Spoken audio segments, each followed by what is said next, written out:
Hello, everybody. It's 12:15, time for our next presentation. And I'm excited and very happy to welcome Julie Song from the University of Florida in Gainesville, Florida, to talk to us on the subject of why not?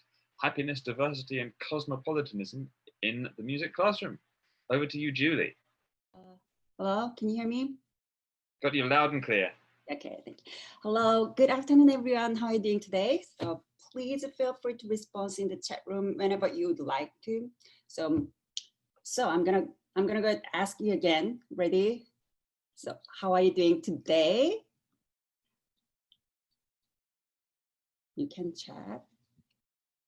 How are you doing today? Feel free to chat. I assume you are excellent and great. Yes, thank you. Yes, great, thank you.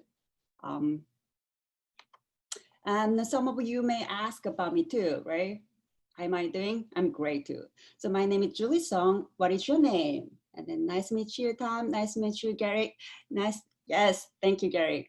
So the normal conversation goes like that. And the next question, yes. Next question would go like, where I'm from. Then I usually say like, I'm from Florida. People look at me and ask me again, where are you from? Then, oh, I spent some time in New York City before I came here. Then people still look at me with the silence, and I can see what they are thinking in their head. No, where are you really from? So I'm not here to blame them, but to share my side of the story. Yes, I was born and grew up in Korea. Korea was a very homogeneous country, ethnically, linguistically, and culturally. So I came to New York. Of course, I experienced culture shock.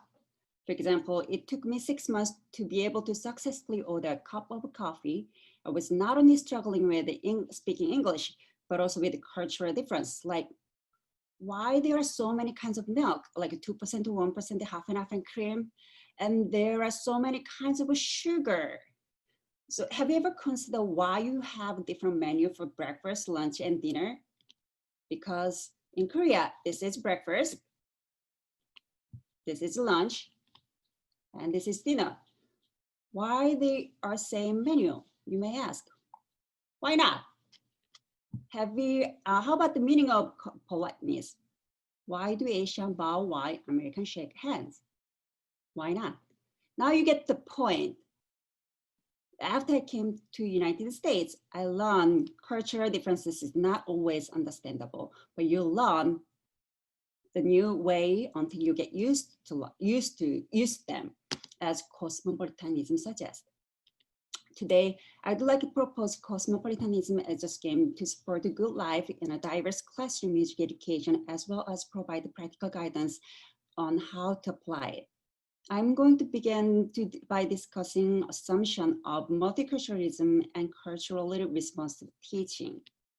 So interest in different culture in music and music education has existed for nearly more than 10 decades, as manifest in textbook, conference, and symposium, and special journal issue. I'm not gonna go details since of the time limit, and people start to use the term multiculturalism without critical reflection.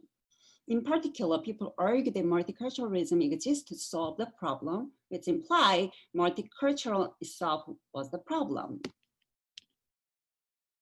In response to insensitive use of cultural music education practice, Linda and McCoy proposed culturally responsive teaching pedagogy.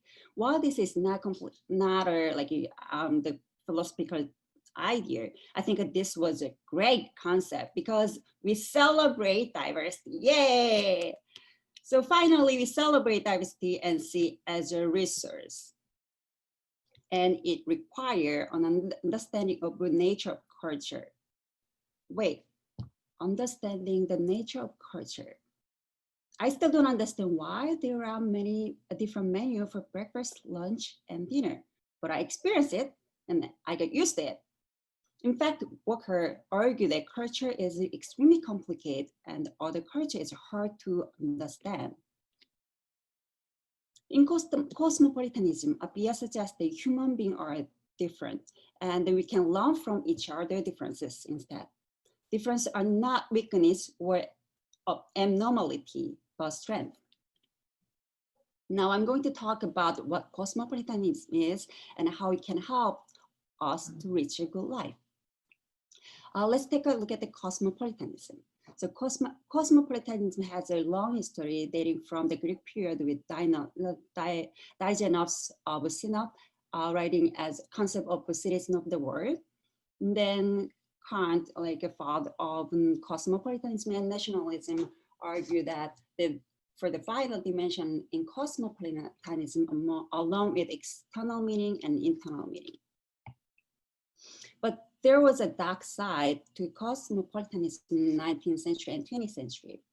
And cosmopolitanism acquired a negative tint during the 20th century anti-colonial movement.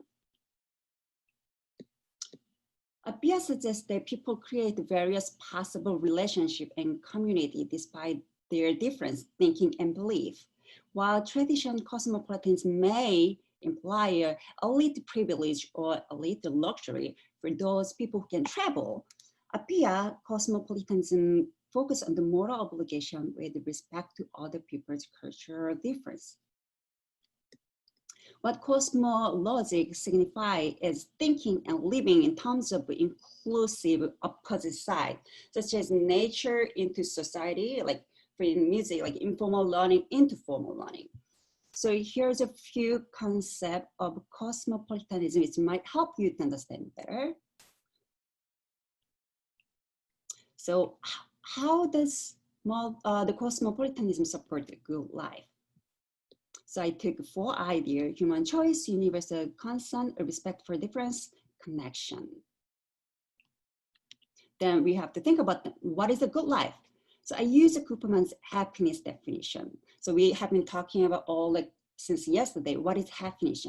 My definition of happiness is emotional status over a period of time of mainly feeling good, whereas like pleasure is a short period of time in a positive emotional status. So pleasure is one of the elements for happiness as well. So let's think about then how we can make a good feeling and positive emotional status last long related to cosmopolitanism in music education. So how does the cosmopolitanism, it comes back to how does this cosmopolitanism support a good life? In other words, why do we need cosmopolitanism maintain good feeling for a long time? Current society, human choice is much broader than it has ever been before. High mobility means more and more people are living a kind of a place polygamy. Places have tied to many places in different world and culture. High technological development provide a convenient and closer connection to people in the world. In music classroom, we have so many repertoire and pedagogical resources that we can choose from and that represent the culture and the world. However, such freedom of choice can impinge on the freedom of others. So freedom of choice doesn't mean we can choose whatever we want, like spoil the child.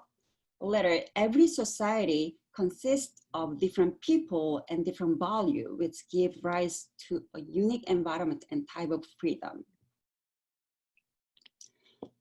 So Appiah states that highest value of cosmopolitanism is human choice, a form of individual freedom. Many psychologists have found that choice in both listening and making music has potential for greater emotional impact, which lead to greater satisfaction. But the question is how we can choose music that lead to the satisfaction. As we all know, Dixie-Hammerly, like a flow theory, proposed that the people can have optimal experience, flow experience, when face a challenge that match your skill level. Several researchers suggest that music is a milieu in which you can have flow experience. Some might call this as an aesthetic experience, while other people describe as an enjoyment or loss of sense. In fact, while Dixie-Hammerly cautiously expressed his concern about cultural involvement in flow theory, he suggests that we need to take into account the internal motivation that makes the flow possible. So in this sense, you can choose music based on the right amount of challenge which involve your goal and the norms of your culture, and then your musical skill and internal motivation that makes result in a step forward to happiness. Since human choice has a high value in cosmopolitanism, as music educator or music teacher educator, we have a obligation to other and to students to help them to make the best decision in order to have happiness by exploring all possible music making and listening. Second idea of cosmopolitanism is universal concern. So in cosmopolitanism, everyone matters. So like universal concern, food, shelter, like education, and the global pandemic of COVID-19 is also a great example of a universal concern. Next idea is a respect for legitimately different. The cosmopolitan know that people are different and everyone has a different path and journey, but also there's much that we can learn from our differences to reach happiness. Embrace the Herman Hesse's Starter story. So main character in novel, you may recall, like Siddhartha and Govinda are childhood friends, and they left their home and traveled the world to seek enlightenment, which is regarded as a true happiness and probably Eudaimonia, the same concept in that culture. At the end, they both arguably both find the enlightenment and the meaning of life despite their having different paths, different teachers, and different journey. Perhaps we would agree that everyone has a different view of good life, as Himpin pointed out. Having said that, we can suggest that respect regionally different approaches doesn't mean the lowest standard, where we can determine students the most meaningful way and act accordingly. In music listening and making, students have a different preference and value based on their previous experience, personality, or thought.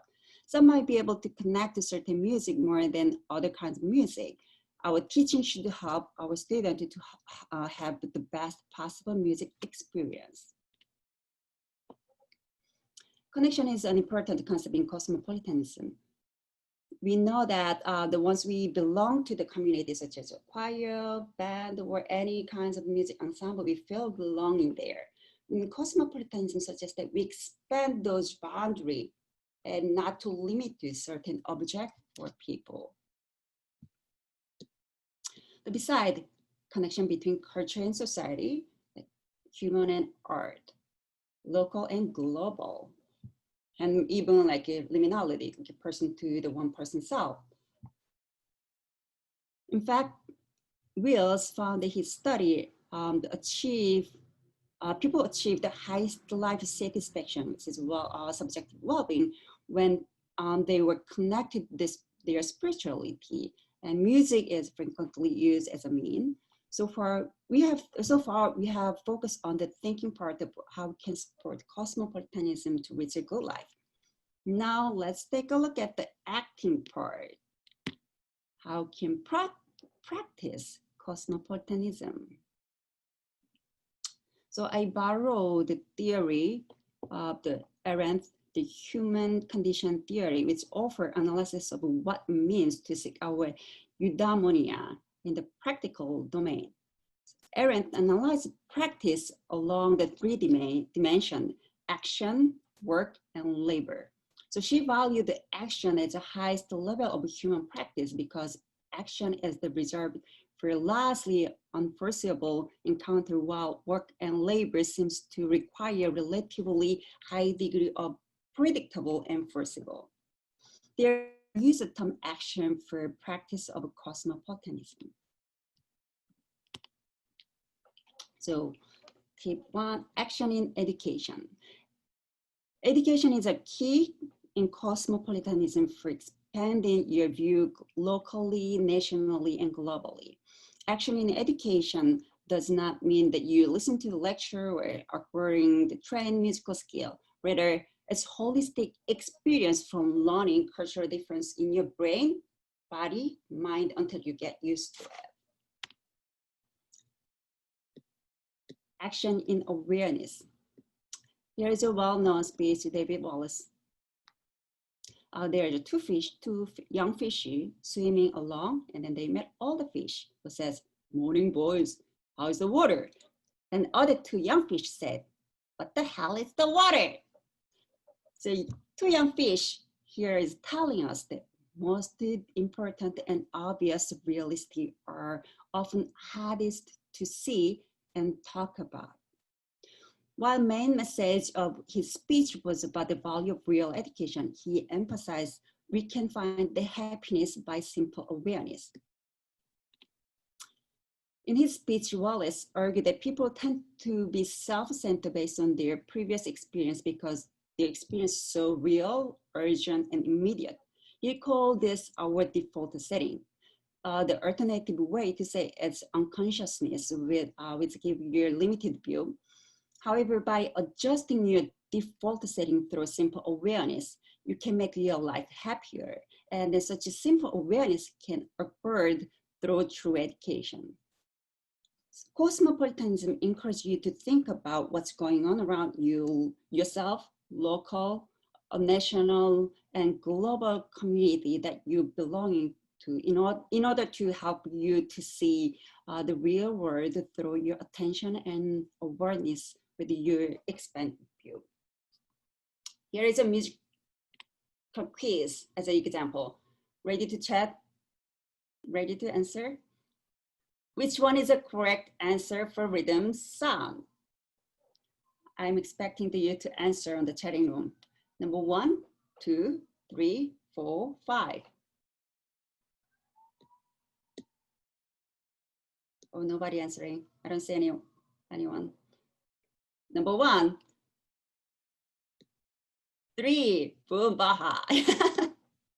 Yes, all of them, yes.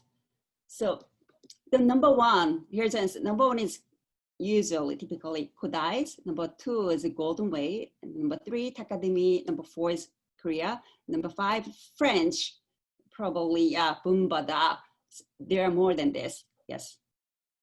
So we use one over the other one as a pedagogical tool. But can you say other one is wrong? Different names are not wrong. It is just a different way to read the rhythms level, but it can be more or less meaningful, depends on the student difference. As a music educator, we should be aware of that there is more than one answer for student.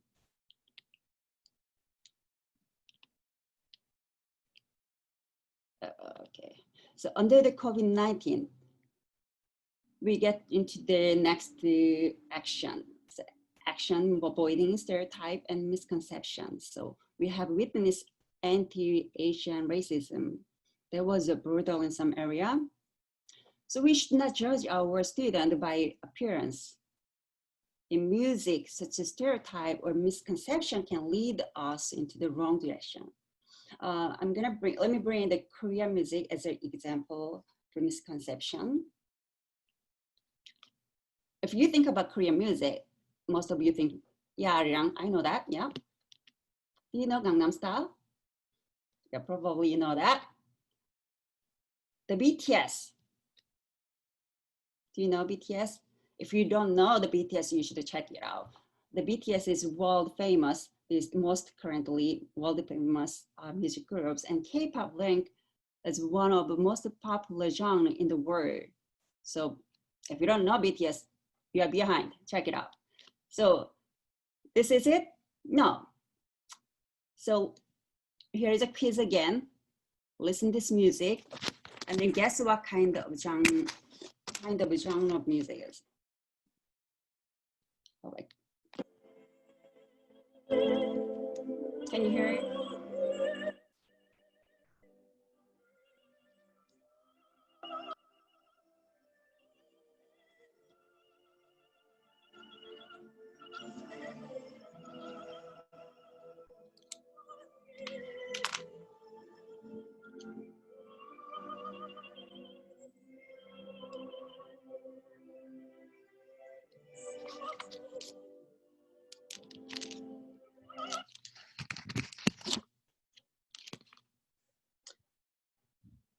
guess what kind of genre it is?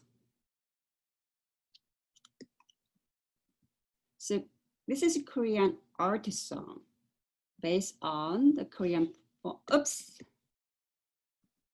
based on the Korean poem and westernized classical melody like a German or Italian art song. Yet people sang this song to secretly show patriotism to Korean during the Japanese colonization. The use of term Korean art song was officially begun after liberation from Japan. Then people composed a song to deplore the segregation of the country into the North and South. Those are typical songs that I used to teach in Korea and secondary music classroom. Also, I grew up listening to my parents singing those songs, while Western instrument or piano can accompany the based on the westernized melody.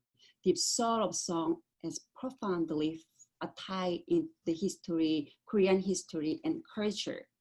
I would say listening to this kind of music can easily touch emotional status and satisfaction. And I would say, even say that some Korean music, this kind of music can represent many Korean soul in current society. So next tip is acting, use of interconnection. We have been talking about since yesterday, like we have connected each other. In music education, we can use a musical partnership, creating musical community, conversation and travel, not just only physically, but virtually. What we are doing is right now we're traveling, connect all entire world, each other. This is what we are doing. Next tip, action in openness to differences. We should open to the unfamiliar concept. This is what we have been talking about, so I'm gonna skip. So Pia said the deepest mistake is to think your little shade of a mirror can reflect the whole. Individual differences have been with us since the dawn of humanity, but we might have forgotten how to appreciate those differences. Remember the message of a fish story in David Wallace. Music educators make a decision every day, every class, and every moment. How we make a decision impact our students in music education classroom, enhance their quality of life, hopefully, automatically leading to happiness. In this presentation, I intentionally try not to mention students who have a different background or diverse cultural background, because that could already imply the boundary between us and them. Like us, we have the same background, and them that you have a separate background, this different background. But later, I focus on people. People are different. We are different, and how we can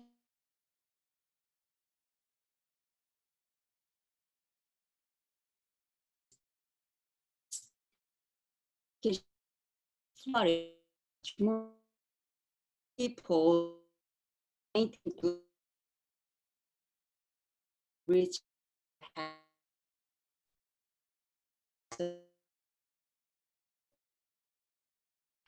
Oh no, I think we've lost Julie.